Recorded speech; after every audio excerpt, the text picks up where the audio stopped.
جگہ میں شادی میں اس میں گیا فاتحہ میں، تو ایک عورت نے مجھے کمرے میں بلایا، کہنے لگی سید صاحب میرے پاس تشریف لائیے. میں نے کہا جی. کہنے لگی یہ میرا بیٹا ہے. میں نے کہا بڑی خوشی، یہ تو بڑا لنگر کر رہا ہے. کہنے میری بات تو سن لے، میں نے بتایا. کہنے لگی لنگر تو بڑا کرتا ہے مگر اس سے کہے ایک ہفتے میں 100 روپے تو مجھے دے دیا کرے کم سے کم.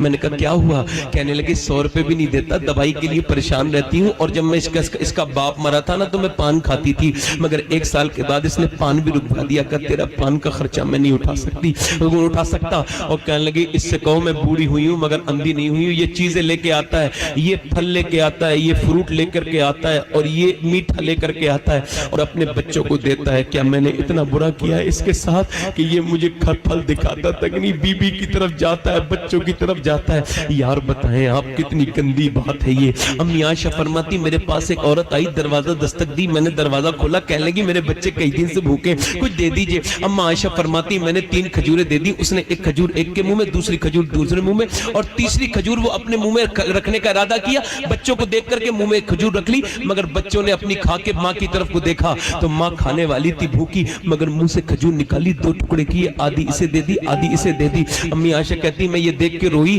تو حضور تشریف لائے، فرمائے عائشہ تم کیوں رو رہی ہو؟ میں نے کہا یا رسول اللہ آج میں نے ماں کی ممتا اپنی آنکھوں سے دیکھی ہے. کہا کیا دیکھا؟ کہ ایک عورت بھوکی آئی تھی، اس کے 2 بچے بھوکے تھے. یا رسول اللہ میں نے اسے 3 کھجوریں دی. اس نے ایک کھجور اپنے بچے کو دی، دوسرے بچے کو دی، تیسری کھجور اس نے اپنے منہ میں رکھی، اور پھر جب بچے اپنی کھا چکے تو ماں کی طرف دیکھ لگے تو ماں نے کھجور منہ سے نکالی اور 2 ٹکڑے کر کے بچوں کو منہ میں کھلا دی اور مسکراتی بھی چلی گئی. یا رسول اللہ ماں کا دل دیکھ کے مجھے رونا آ گیا ہے. ماں کی ممتا. میرے حضور نے فرمایا میرے عائشہ سنو، ماں کا اللہ نے اسی وجہ سے تو اتنا بڑا مرتبہ بنایا ہے. اللہ اکبر. میں آپ سے عرض کروں میرے بھائیوں یہ ظلم چھوڑ دو.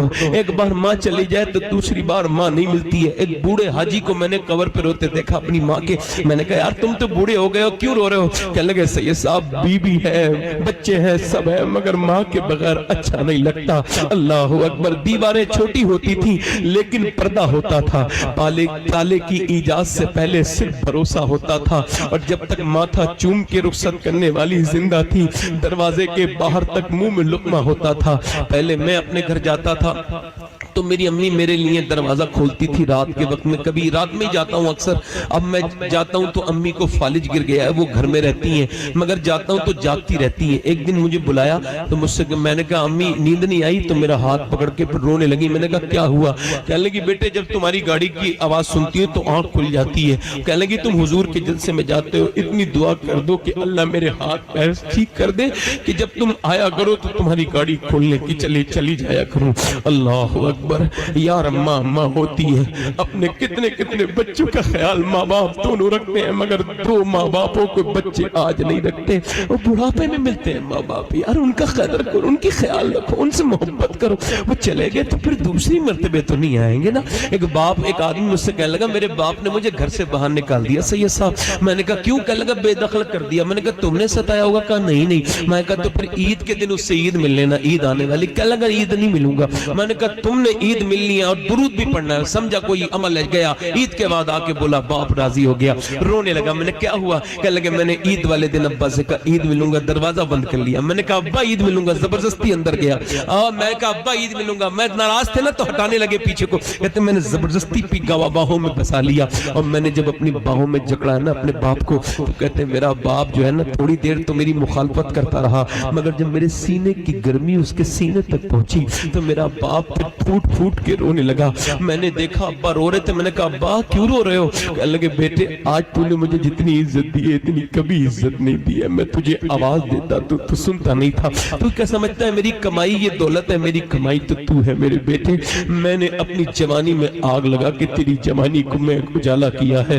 میں نے پردیس کاٹے ہیں، میں نے مزدوریاں کی ہیں، میں نے تب تو اتنا بڑا ہوا ہے اور بڑے ہو کے تو مجھے ستاتا تھا. کہنے لگا سید صاحب بہت لوگوں سے عید ملا ہوں مگر جتنا باپ سے عید ملنے میں مزہ آیا کبھی اتنا مزہ نہیں آیا.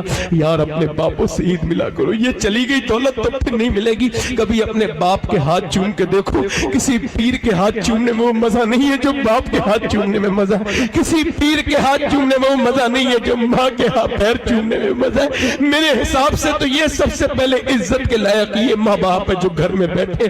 ان سے محبت کرو، انہیں مناؤ. یہ جو بوڑھے تمہاری جنت اور دوزخ